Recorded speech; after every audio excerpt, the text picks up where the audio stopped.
Welcome back everybody to another video on this Z32.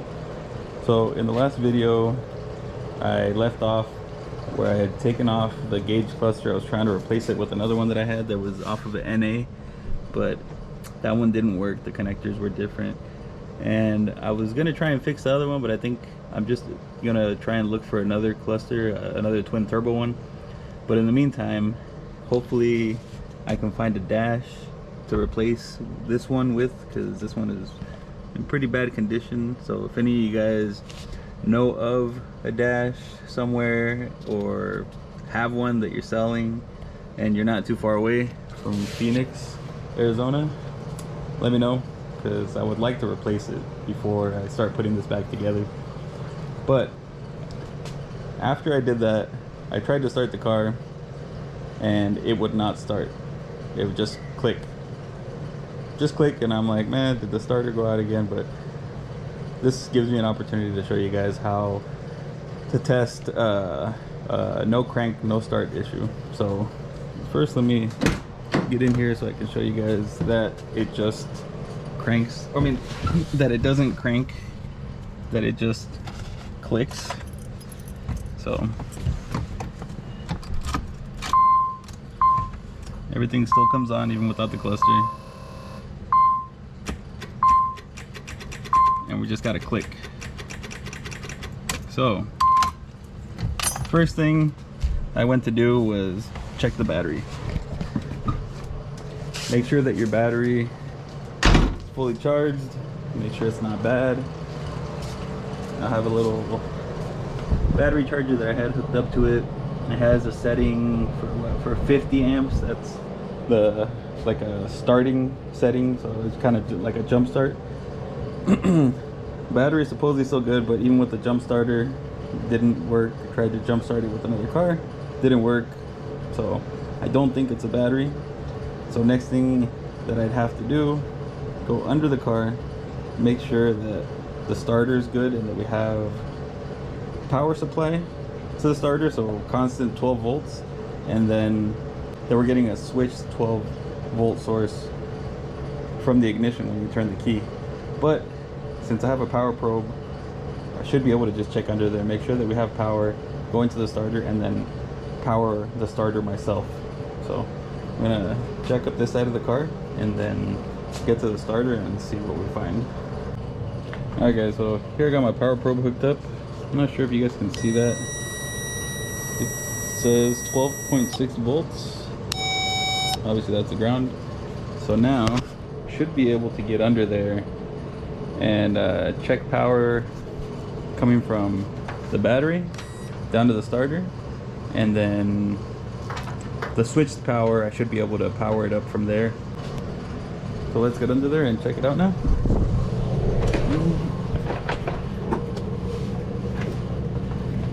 And I don't know if I've ever talked about this, probably have, but this starter and every starter I've replaced on any of these Z's have always given me a problem. I don't know what it is.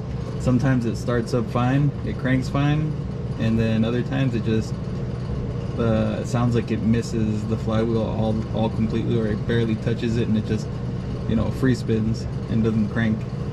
Not sure if anybody else has had that issue before, but I have with all of the starters that I've dealt with on all Z32s. So let's see.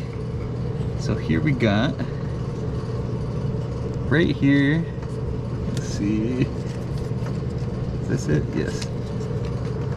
So this one right here, that's the voltage source from the battery down to the starter.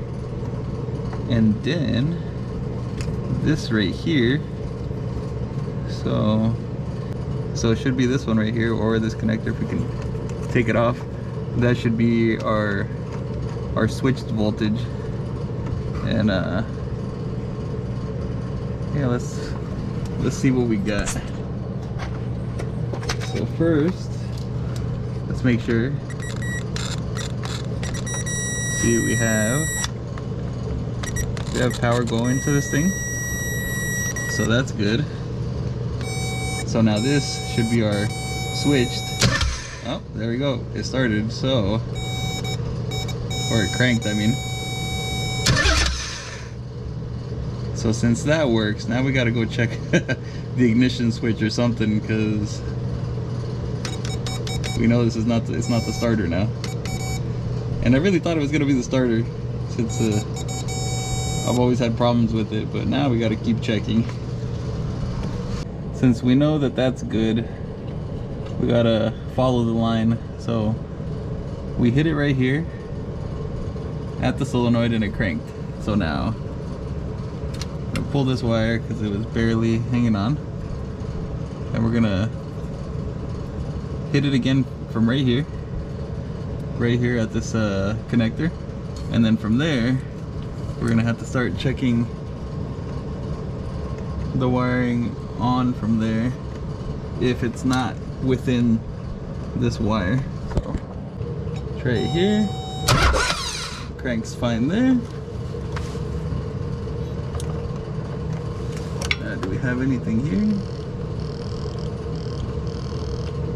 So I'm just gonna have to have somebody crank it for me while I see if there's power here. Maybe I can have this held up here somehow. But we need to turn the key while this is hooked up and make sure that we have the signal coming from the ignition switch. If not, we got to keep following this up and see if there's a bad wire somewhere, or if the ignition switch is bad. But I hear a clicking sound, so maybe it's just in the wiring or a poor connection. Here, I might hook this up and it might work again.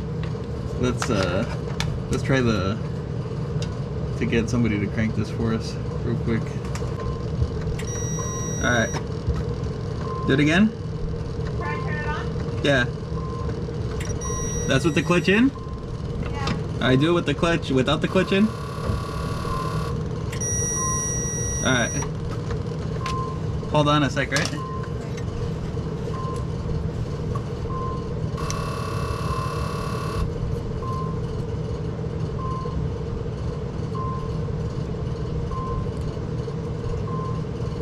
Try it, but don't, if it tries to start, don't turn it on. Try it? With the clutch in? Yeah. Turn the key. Nothing? Do it.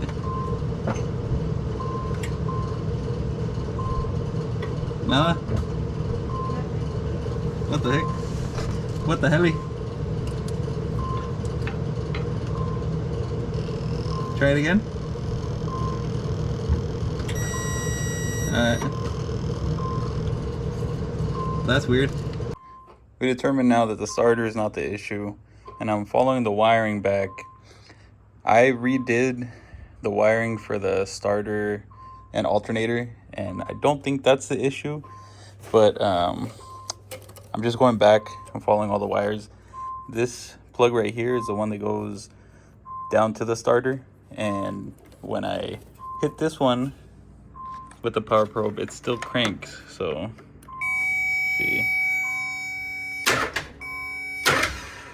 so we know that far back we're good. And same thing is happening here. When I test it on this end, I'm getting voltage, but it kind of slow. So when I turn the key, I get voltage, but it kind of goes up slow. It's not just 12 volts right away. It's like 6 and then 12. So maybe that's the issue. We just got to keep going back until we find it. See right there, it's not really showing anything. It should be like a ground like this, and we're getting that. So we're just gonna keep going back, and from here I'm pretty sure it goes to the relay, and then from there to the ignition switch. Okay, so our next step is gonna be getting to the starter relay, and I already turned this wheel so that I could get to it. This thing goes up in here. You could unbolt it. I was able to just pull it out. So this is the more than likely what went bad, but we're gonna keep going testing it. And I just gotta figure out which wire goes down to the starter. But we're gonna unplug this, we're gonna test those wires, and then we're gonna probably keep going to the ignition switch, or I could go to the ignition switch right now since it's already all open right here. We could try that. So let's see. Can I do this with one hand? All right. We'll plug the relay. Get that off. And now, let's see which wire goes where.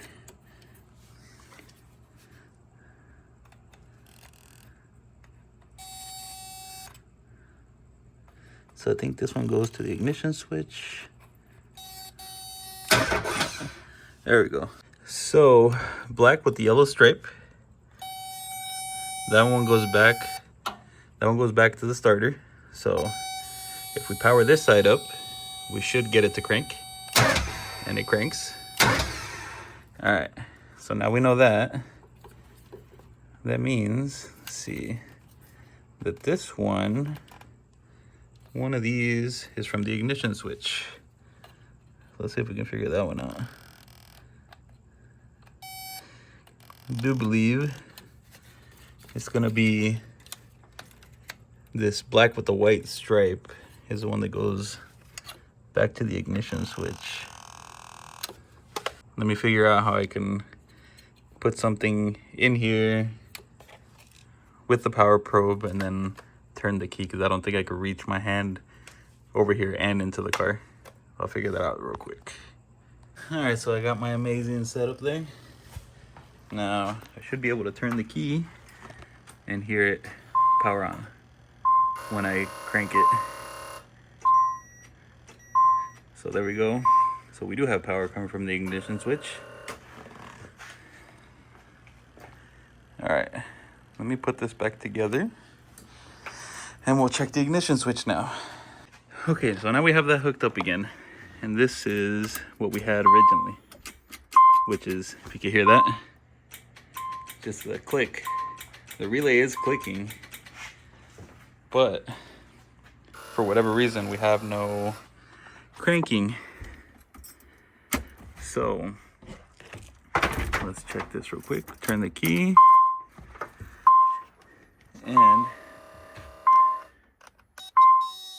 ground, power, ground, voltage. Let's see if we can. So that one is a ground. When I turn the key, so there's voltage, right? So I should be able to power that one up right there. And it should crank it if everything's correct from the ignition switch to the starter relay down. But we're still just hearing a click. So our problem is gonna be from the ignition switch to the starter relay. But since everything is good there, pretty sure it's just gonna be the starter relay. I'm gonna get a starter relay. We'll try it out. Pretty sure that's gonna be what our problem is. All right, so I was able to find a starter relay locally. Here's the part number. It's from O'Reilly's. And now just gotta plug this in and see if it does anything. I mean, it looks like the other one. There they are, and they look the same. So obviously one is that OEM Nissan blue, but I'm sure it'll work just fine. Let's plug this one in and see what happens.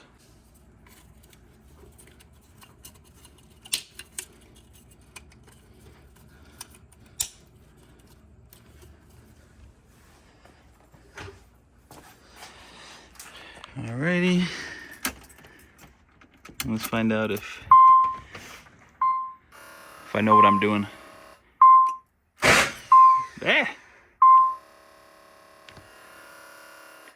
That didn't sound good, but ta-da! Guess I still know what I'm doing. Well, guys, at least we figured out what it was.